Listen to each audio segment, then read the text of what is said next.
Now, to be productive is to have the capacity to generate results. So, if you want to be more productive, it simply means that you believe that you have the capacity or the potential to achieve better results than you are achieving now. You must value results. That's the starting point, isn't it? You must value results. You know, sometimes we celebrate effort more than we celebrate results. Now, it's good for us to celebrate the effort, you know, to celebrate how much we try in the process of achieving the results. But you know what? All of the effort will not count if you don't achieve the results. If you are someone that derives, you know, esteem just from the fact that you tried, you may not get a lot of results, okay? And ultimately, it will produce frustration. People don't care how much you tried, you know, until they see what you've achieved with your trying. In some parts of the world, it's actually a culture to celebrate effort. You hear people brag a lot about how much they tried, about what they did, even how much they prayed. But you see, the point is, what justifies all of that is what you achieve, what you accomplish at the end of the day. So if you're going to be more productive, you've got to be someone that actually focuses on the results and tries to measure the results to be sure they are commensurate to the effort. Now, if you are a strategic person, then it means that you are actually always looking for how to get maximum results with little effort. You've got to have a vision and to keep that vision in mind in taking your actions. What do I mean? Your efforts need to be directed. Your energy needs to be directed. Okay? It doesn't matter how fast you're traveling if you have not decided on your destination. See, you can start the car, you can move on the road. In fact, you can be going really fast on the road to nowhere. See? So, it's good for you to have a vision. Actually, where are you going? What are your main objectives? Who do you want to become in life? What are your goals for the next 1 year, 5 years, 10 years, 20 years, or longer? When you keep your goal in mind, that will focus your energy, okay?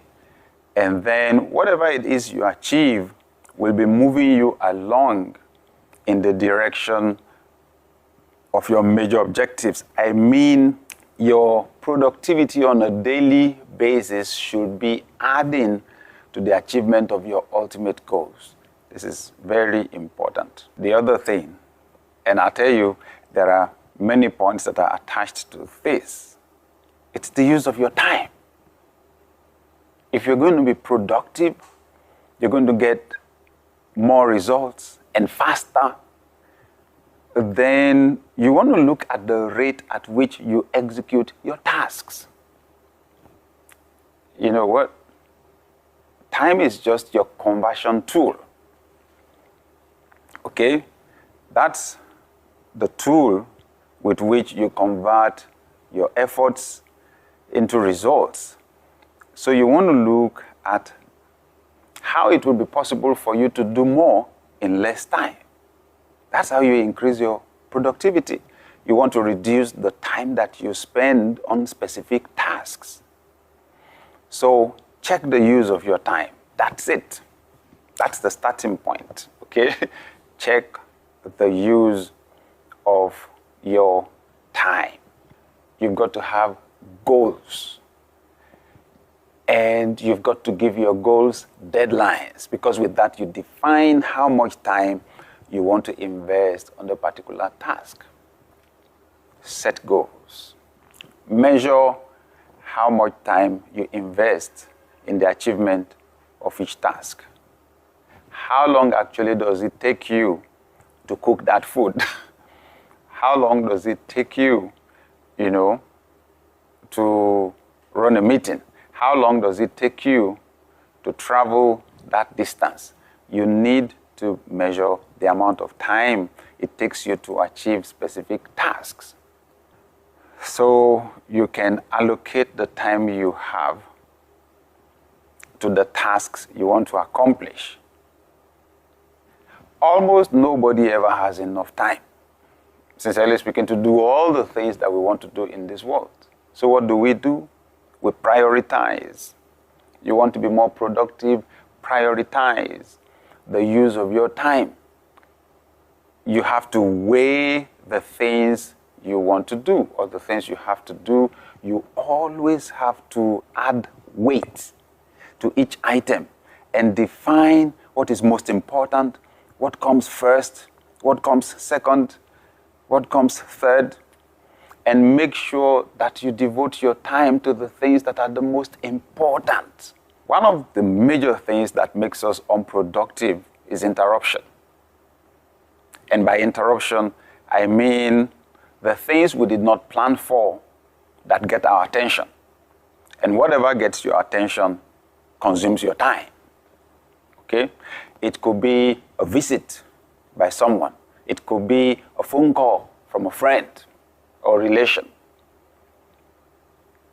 Some of those visits had nothing. Some of those phone calls had nothing. Okay? Entertainment has value because it's part of our recreation.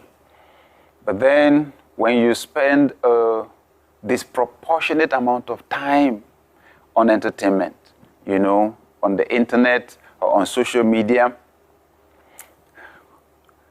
then you get an overdose of relaxation or enjoyment. Now the time that you should invest on your job is reduced. The time you should invest on the things that really bring progress to your life is reduced. So sometimes we invest more of our time on the things that take our money away. We don't invest enough time on the things that bring the money in. You need to pay attention to what you are investing your time in, okay? And you need to prioritize. Define what is most important. To prioritize, you fall back on your vision. Whatever will aid the achievement of that vision, whatever will help me to get to that destination that I'm going, takes priority. 2, your values, your principles, your standards. They're very important, okay? So, to a large extent, they actually help you to prioritize. If you value family, for example, then in the family, love spells T-I-M-E. You want to cultivate intimacy with your spouse, you've just got to spend time. You've got to invest time. You want to cultivate a relationship with your children, you've just got to invest time. The way children spell love is T-I-M-E. Now, how important is that to you? Okay? So you prioritize that. You invest time in it. Whatever you invest your time in is what grows. That's just the way it works. Okay? Time is one of our most valuable resources on this planet. So the things that are most important to us, we need to invest our time in those things. Use travel time to learn. Use travel time. If you are chauffeur-driven, sincerely speaking, there's a lot of work you can do while you're being driven. Maybe 15 minutes, maybe 30, maybe an hour, but that's a lot of time. You could accomplish a lot, okay? And I'm not saying that it always has to be about work. Listen, your recreation is a major part of your productivity. Very important. So maybe I should add that at this point. You need to take breaks. You want to be productive, allocate some of your time for rest. Remind yourself once in a while that you are not God. Your resources are limited. Spiritual, emotional, psychological, physical resources. Once you hit a particular optimum point, your productivity begins to go down. You know, speaking is my business. I speak a lot. And sometimes people ask me to come speak at a meeting. If it's pretty tight for me, you know, to be able to fix the time, they say, you know what, even if it's just 15 minutes, or they say even if it's just 30 minutes. And they don't realize I don't think like that anymore. It will not cost me only 30 minutes. 30 minutes is the speaking time. There's the travel time.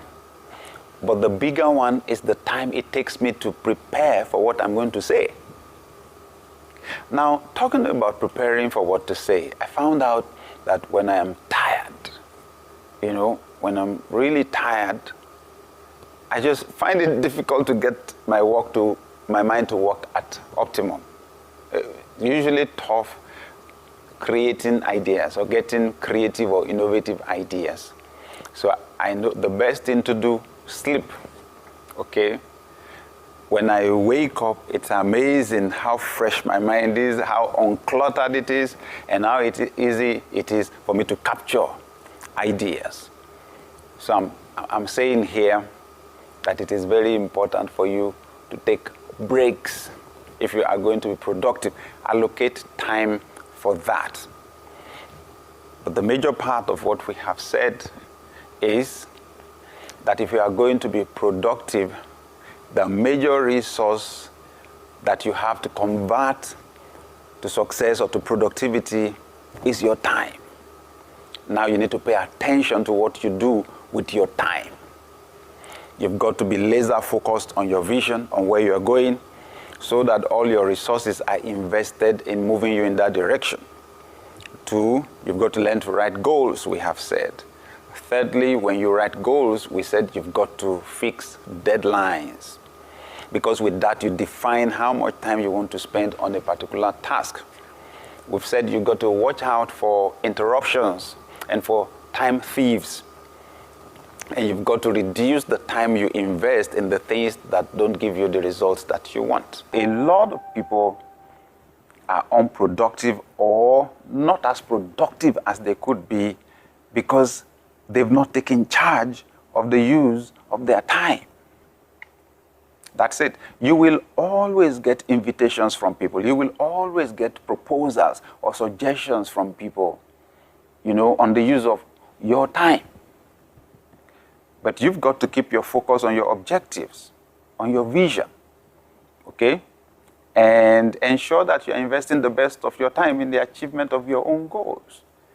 If you can afford the time somebody is asking for, fine. If you cannot afford, you've got to learn to say no. You've got to learn to say no. You know, some of us attend ceremonies where if we did not attend, we would not be missed. So what's the point? You're not adding value. Okay? And sometimes there are things we can actually do as a substitute for the investment of our time. Remember again the comparison between time and money. In some instances, give money and conserve your time. Now it's double jeopardy when somebody takes your money and takes your time. Okay?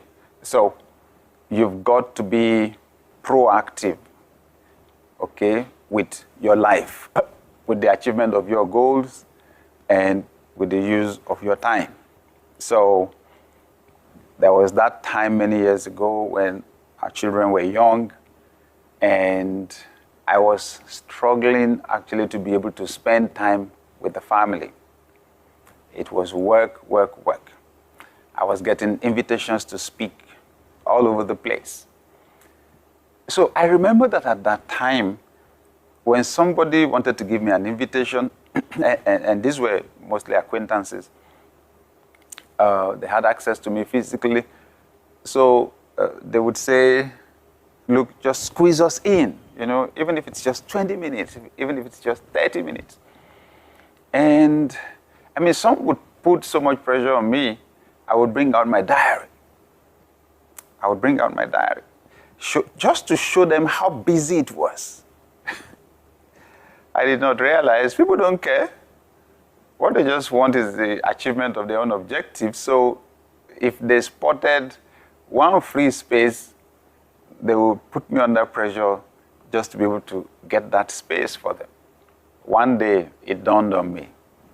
When it came to devoting time to the family, I was not being proactive. I was being reactive. I did not take charge. This is what I mean. I only used my diary to write work, to plan work. The family did not show up anywhere. Even where I had the family in mind, I just left the diary empty. So I'll tell you what I did to turn things around. When I get the diary now, it takes me months to plan for the next year. So when I get my diary about middle of a year, I begin to plan for the next year. The first thing I do, the first dates that get into my diary ever are the family's dates. But because I value family, that's it. And I just realize I've got to invest my time there if I want results. So I fixed the date. Everyone's birthdays are marked out. Children in school, the resumption date, all the breaks, they're there. Family vacations, they're there. All those go in before anything else comes, before any work comes in there. With that, I've been able to just literally create the time. And I still have time to do my work. Okay? That's what I mean by being proactive. That you don't wait for things to happen to you. You happen to things. You make life happen. You take charge. You take control. And it starts with the planning. Okay? It starts with the chunking out of the time. So live your life being proactive if you want to be more productive. When you have time that you've not planned to use for anything, something will fill it. And a lot of the time, they're likely to be things that don't really have much value. The improvement of your skills will usually improve the speed with which you do your job. If you have a bunch of keys, it has 20 keys. You want to open a door. If you know the particular key that opens the door, it's a few seconds. If you don't, it's going to take you time. So I'm simply saying, to increase your productivity, you just never stop at one level of skill. You improve yourself. That's it. You invest in self-improvement. You update your skills. These days,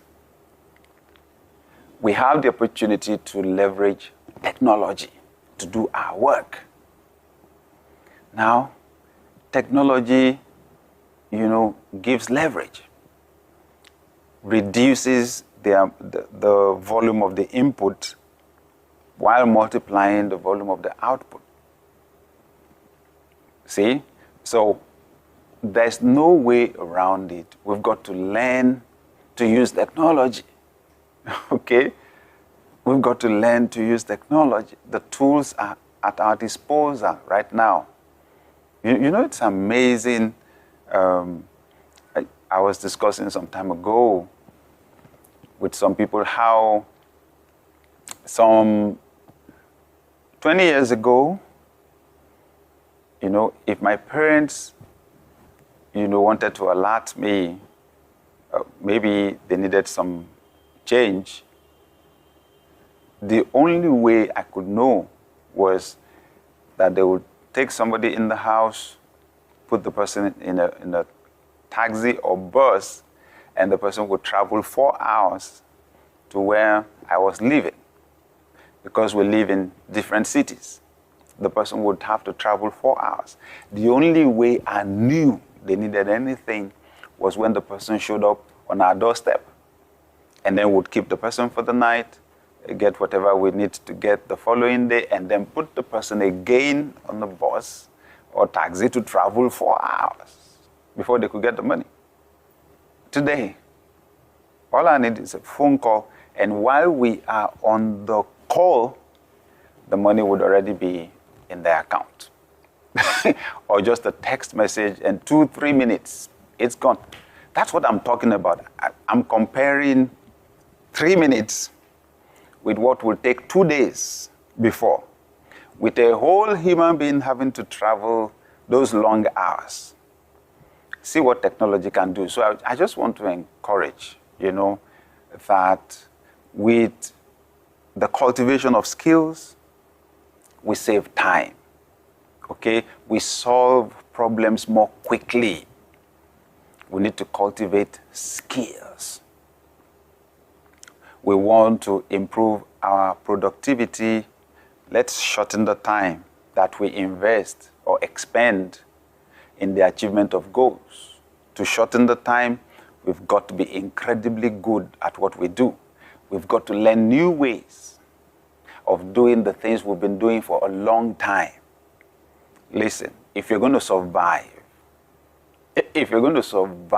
in this time, everything is changing. We will have to upgrade. We just have to upgrade our skills.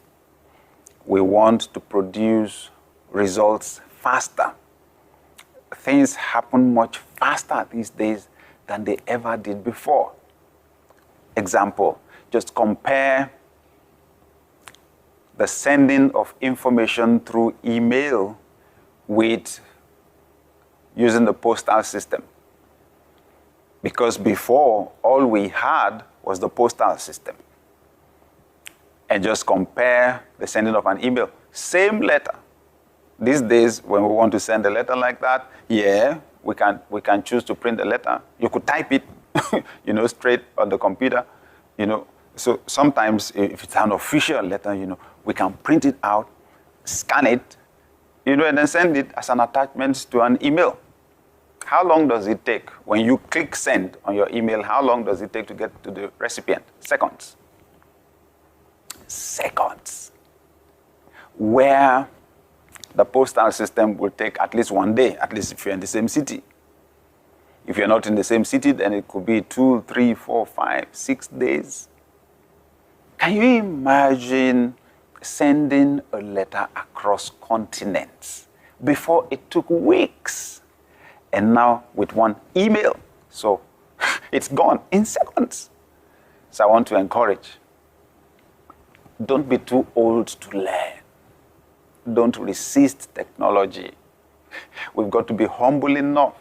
But just remember, like they say about the dinosaurs, they say the environment was changing. They refused to change. All we have to show for them now are their bones.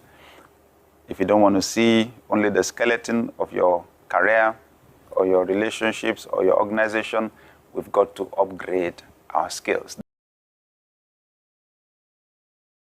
When I think about my being productive, what makes me productive are the people that work with me. When I get an idea, the next thing I'm thinking about is who's going to help me to do it. I shoot an email, a whole project is executed. Okay? So, leadership is a big deal. And it's amazing that sometimes we don't trace our lack of productivity to that. There was a manager who was not achieving his targets. And he was very unhappy. He got his team together, and was trying to use an illustration from sports. I said, look, you guys, you better do whatever it is you have to do so that this team is winning again. If you don't, you'll be fired one by one. Okay? If a team is not performing, you have to fire someone. Who is it? And all the players chorused, the coach. Okay? It's amazing how, we don't want to accept responsibility for what's going on. But if you are a leader, if you're a supervisor, if you're a manager, the point is your leadership skills will determine how productive your team is. You have to empower the team to be productive. You've got to give them the tools that will make it possible. You've got to help them to reduce the amount of time that they spend. You've got to invest in their ability to cultivate skills, better skills, to get their job done. Okay? That's what leadership is. You've got to set targets for them. You've got to challenge them to achieve the targets. Okay? So, leadership skills. Now let's take this at a national level. What makes the difference between the productivity level of one country and the other? It's the productivity of the citizens. And it's the responsibility of leadership to help people be productive. I tell you one thing is important. The level of skills. People cannot create when they've not learned how to create. The educational system is critical. Healthcare is critical because people that don't have good health cannot be productive in their work. The basic infrastructure need to be there. The roads need to be there. Power supply needs to be there. Okay?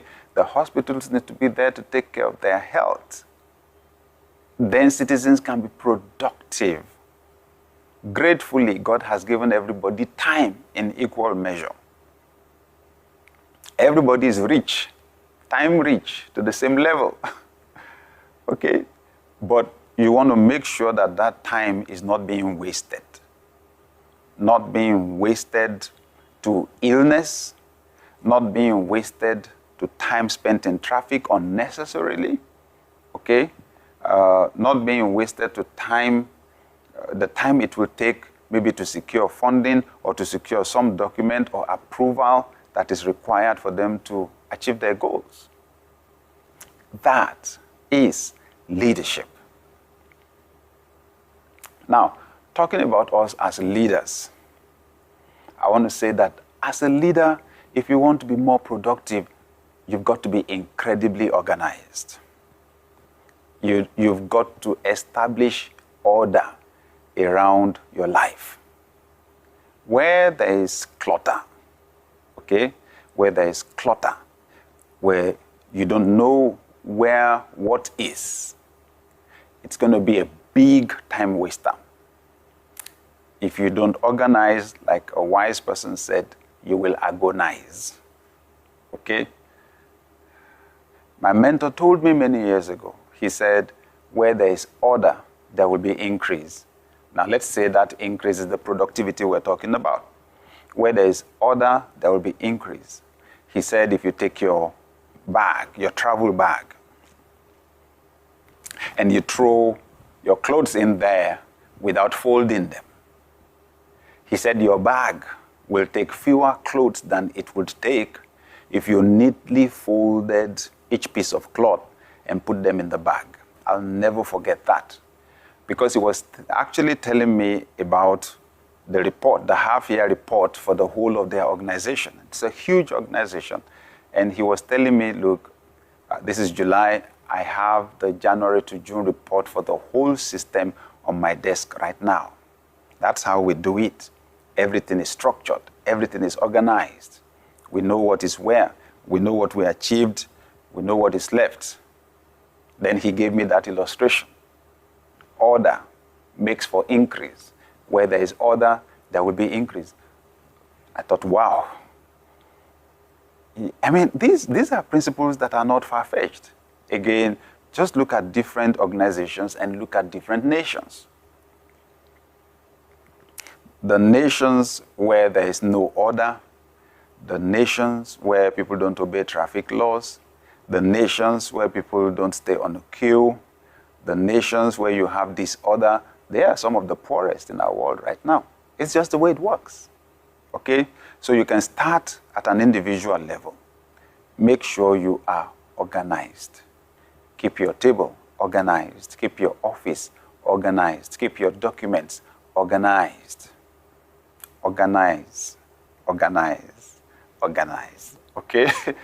And at a leadership level, then you want to be sure that your team is properly organized, that people know who is doing what at what time. Okay? They know where to do it. They know the tools that have been provided to do it. That requires a lot of documenting to be productive, the use of time. Okay? Sometimes you just need to turn off this TV. Okay? Just turn it off. It's amazing that sometimes I scroll through the channels and I don't find anything that is interesting for me to watch. Then turn it off, okay? And invest the time in something else that is more productive. I should say this candidly, especially when you are an employee, what you do outside of your work hours will probably impact more on your progress than what you do during work hours. And this is what I mean. During work hours, much of what you do is routine. It's the routine job. Outside of work hours, that's when you have the time to read a book. That's when you have the time to listen to a podcast. That's when you have the time to watch a video. Now, those things that you are reading, that are taking you outside of the scope of what you know now, those are the things creating progress for you. Okay? Your routine job will keep you where you are and make sure you don't lose your job, maybe. But extra knowledge, extra skill that you add outside of the work hours, those are the things that make you special on the job. Those are the things that help you to achieve unusual results. I remember, many years ago, when I cultivated this habit of reading, I had my first opportunity, to address a group. Everybody was shocked. Why? Because I had just read a book, from a very successful person. And when I was reading the book, it was like my heart was burning because there was so much wisdom packed into the book. Oh, books can be so powerful. Information is transformation. I'm telling you, information is the baseline for transformation. I was literally changing. My heart was expanding. So when I had the opportunity to speak, then I was saying things at that level that I got from this highly successful person. And people were shocked. It was like, wow. And sincerely speaking, my promotion, my rise was very fast in that organization. I was reading at CEO level. I remember when I would walk up to my boss and make suggestions about some of our operations, because I was reading things outside of the scope of my own job. I practically just wanted to help the CEO of the organization to do his job, period. So I was reading things that would be useful for him at his level. With that, I was seeing things from his level, and I was getting ideas. The first time I went to him, he was surprised. I gave him some sound ideas. He said, don't worry, we're going to tweak things sometime later. Not long from then, I went back again, gave him some more ideas. He took it in. The third time I went, he said, you know what, can you help me to document these things you're saying? Can you document these things you're saying? And I did. Of course, sometimes, yes, when an organization is large, people expect the leader to just change things like that, but it's not that easy to change. Not that easy to change. It takes a lot more time to turn a truck than it takes to turn a small saloon car. So when the organization is small, it's easy to change things. When it's large, sometimes you have to take a lot of things into consideration. So my boss did not change things radically on the immediate, but something happened somewhere along the line. The opportunity came. He just changed almost everything. And to my surprise, Almost all of those areas that I had highlighted to him and given him suggestions on, he put all of them under me. It was amazing. It was a huge promotion for me. He was conscious of those ideas that I had given him. Now I had the opportunity to execute. So what am I saying? When we say save time from watching the TV, save time from being on the internet or on social media, save time. The big question is, what should you do with the time? Upgrade your thinking, upgrade your skills. And remember, they say, it's a Chinese proverb, that when the student is ready, the teacher will appear.